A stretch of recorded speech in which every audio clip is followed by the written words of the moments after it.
I am very happy to speak in this seminar on Union-State relations being held here today as part of the 24th Party Congress of the Communist Party of India Marxist.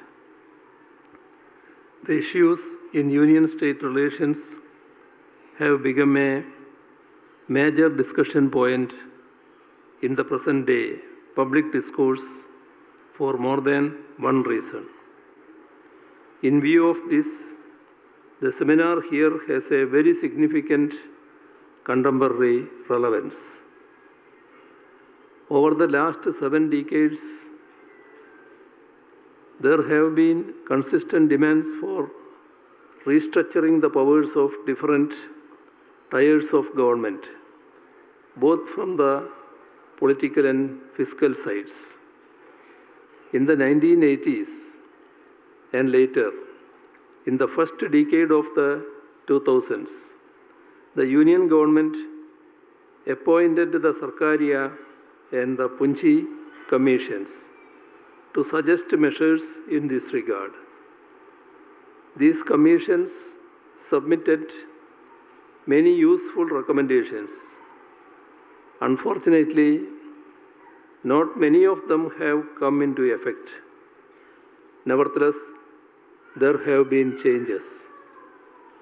If we look back a little into history, it can be seen that our Constitution was framed under the abnormal circumstances, that is, in the aftermath of large-scale communal violence and bloodshed following the partition at the dawn of independence. Given this atmosphere that prevailed during the time when the Constitution was being shaped, it came to contain very strong centralizing features and emergency provisions.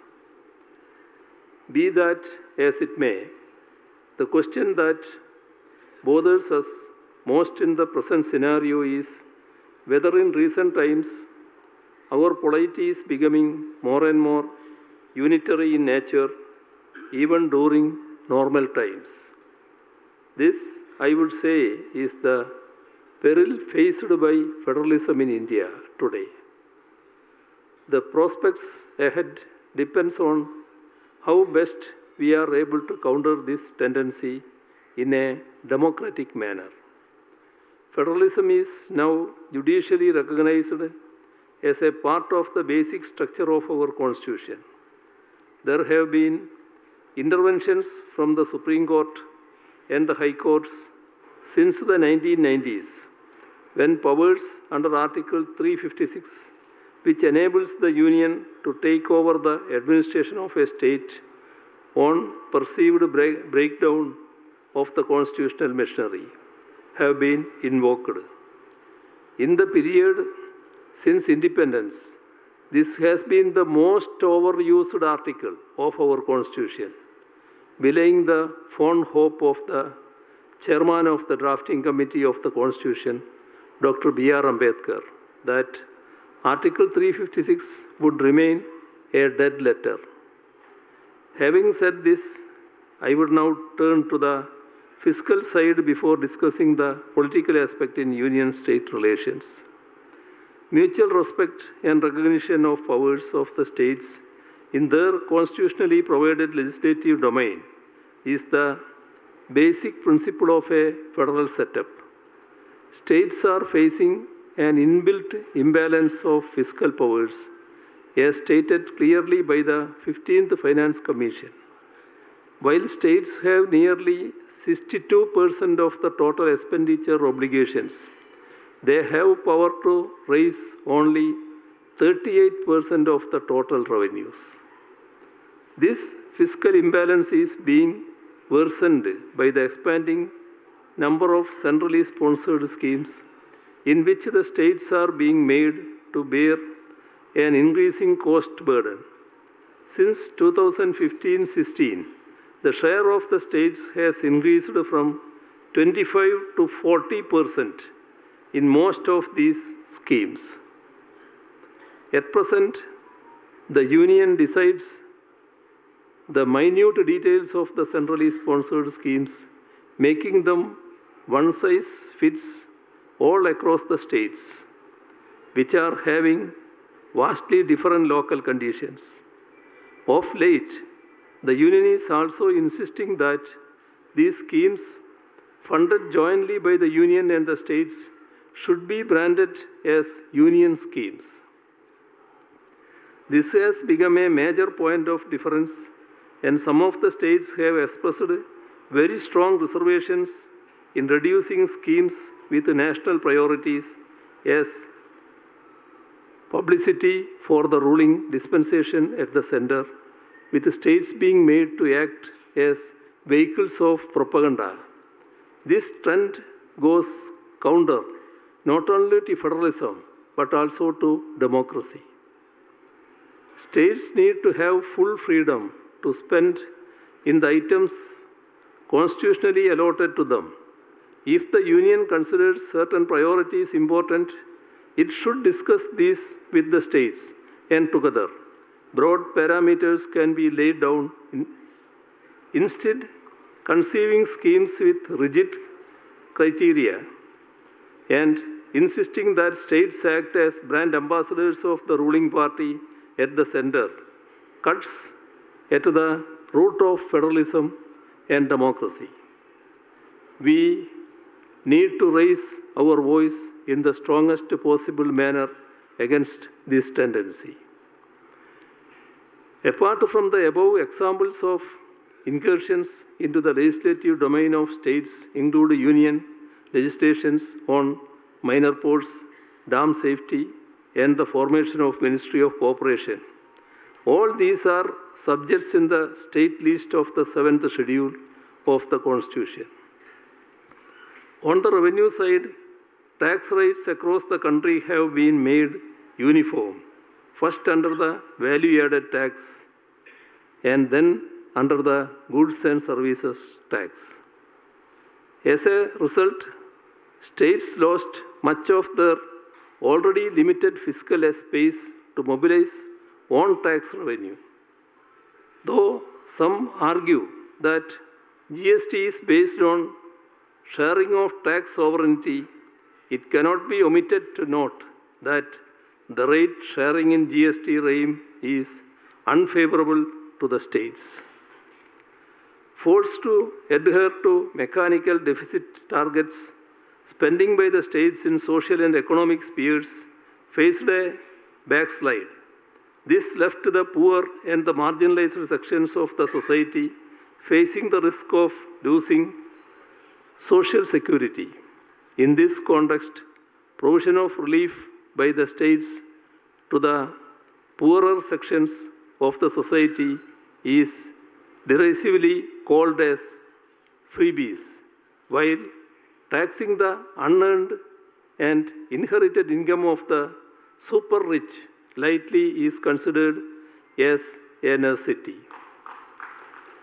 In short, an argument is advanced by some people, including those who have a say in policy making at the Union level, that the states should bear the cost of fiscal consolidation through achieving deficit targets, while the Union continues to offer concessions to the super rich and the corporates.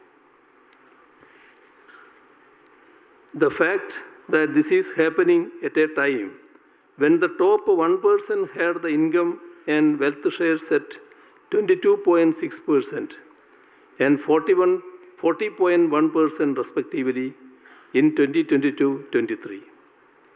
In India, as revealed in the study by a group of economists at the World Inequality Lab in 2024, makes the matter assume serious proportions. The study has also found that the share of the top 1% income share in India is highest in the world. Only when this is seen in the context of unprecedented rise in inequality of incomes and wealth in the recent period, the undemocratic content of the argument of feeble provision by the states gets exposed.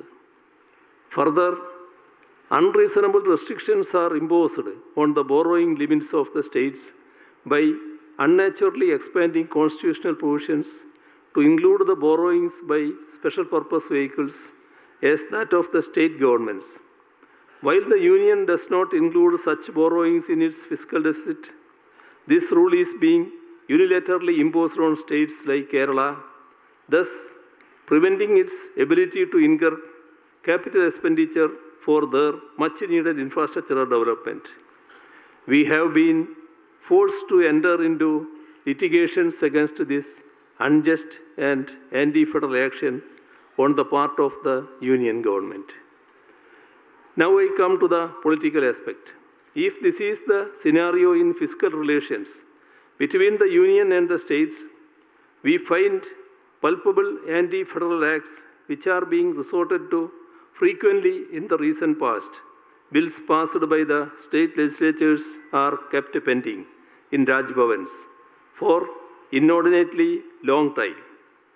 State legislatures reflect the will of the people, and the popularly elected governments are duly bound to implement the promises made to the electorate.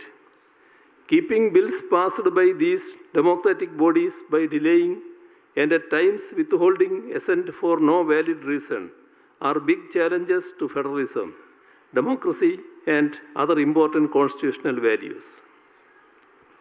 When one turns to the debates of the Constituent Assembly, it becomes evident that there is no discretionary veto power that can be exercised by the governors on the bills passed by the Legislative Assembly.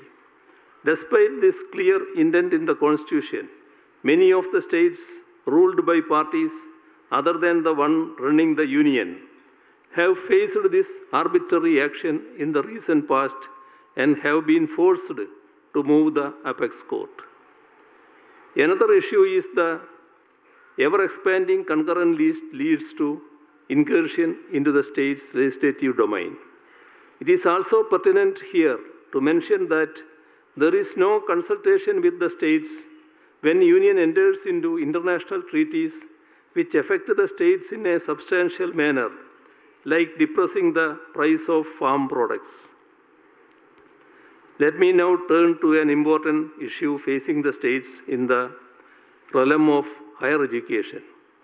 The present BJP-led Union government is moving ahead with measures to tighten the communal grip of the Sangh Parivar on the higher education institutions in the country, many of which have been formed by state legislations and are being substantially funded by the state governments. The views expressed by Dr. B.R. Ambedkar in the Constituent Assembly were that the item in the Union list regarding coordination and determination of standards of higher education has a very limited scope. But the present draft University Grants Commission regulations attempt to totally exclude the state government from having any role in university matters like appointment of vice chancellors. State governments provide substantial funds to the centers of higher learning and having a duty to ensure that they function in a manner where quality education is provided, secular values are protected, and scientific temper is fostered.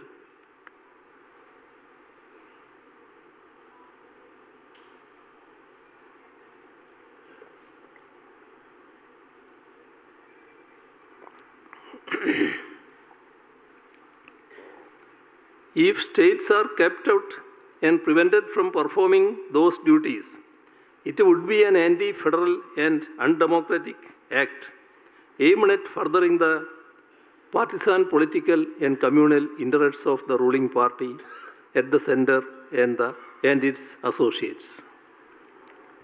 These acts are not restricted to any single sector like education. The BJP-led Union government has now initiated the constitutional amendment on One Nation, One Election, though it does not have a two-thirds majority in the parliament, which is necessary to pass a constitutional amendment bill. The attempt is to align the term of the state assemblies with that of the Lok Sabha. If interim elections to the former are held, their term is to be truncated to the remainder period of the Lok Sabha. In our country, the voter is extremely discerning in voting for Lok Sabha and state assemblies. They have voted in a substantially different manner in a short span of times. The attempt to align the terms of the Lok Sabha and the state assemblies on the ostensible reason of controlling poll expenditure is an insult to the wisdom of the voter and an attempt to superimpose unitarism over federalism. Yet another worrisome fact is the move to alter the representation of states in the Lok Sabha. This would create serious imbalances in the number of seats which different states will have in the House of the People. The delimitation, if done mindlessly, without giving consideration to the efforts of the states that have effectively implemented the National Population Policy of 1976, will amount to penalizing the states which controlled their population increase by depriving them of their share of representation in the House of the People. Kerala, Tamil Nadu, Karnataka, and other states in various regions of our country have already met and voiced serious concerns in this matter.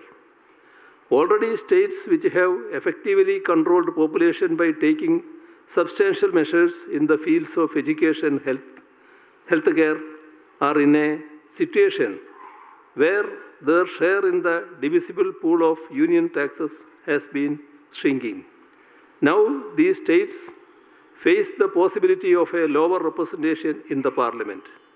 Balancing the fiscal and political interests across states is a necessary condition for healthy interstate and harmonious union-state relations.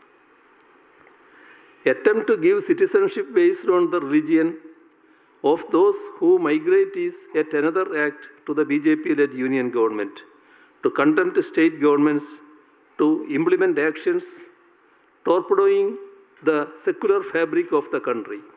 This is a major challenge to federalism. Kerala has taken up this matter also before the apex court in its efforts to protect constitutional values. In conclusion, let me state that the union-state relations in India have been made substantially more asymmetrical by some recent political actions. These weaken the already fragile base of federalism. Protecting the rights of the states and local governments and guarding against the gathering of the momentum of centralizing tendencies is absolutely essential to protect democracy and civil liberties. We need to effectively work against authoritarian tendencies backed by corporate agenda and the forces of majority communalism and conduct democratic struggles to protect democracy, secularism, socialism, and the rights of states and local governments. In our campaign against the onslaughts of the communal and authoritarian forces, we need to include more symmetric relations between the Union and the states as an important plank. I hope that discussions and seminars like this one will go a long way in bringing these pertinent issues to the attention of the public and create a powerful opinion which would help in taking forward our efforts to protect constitutional values and principles held aloft by the nationalist movement. Thank you.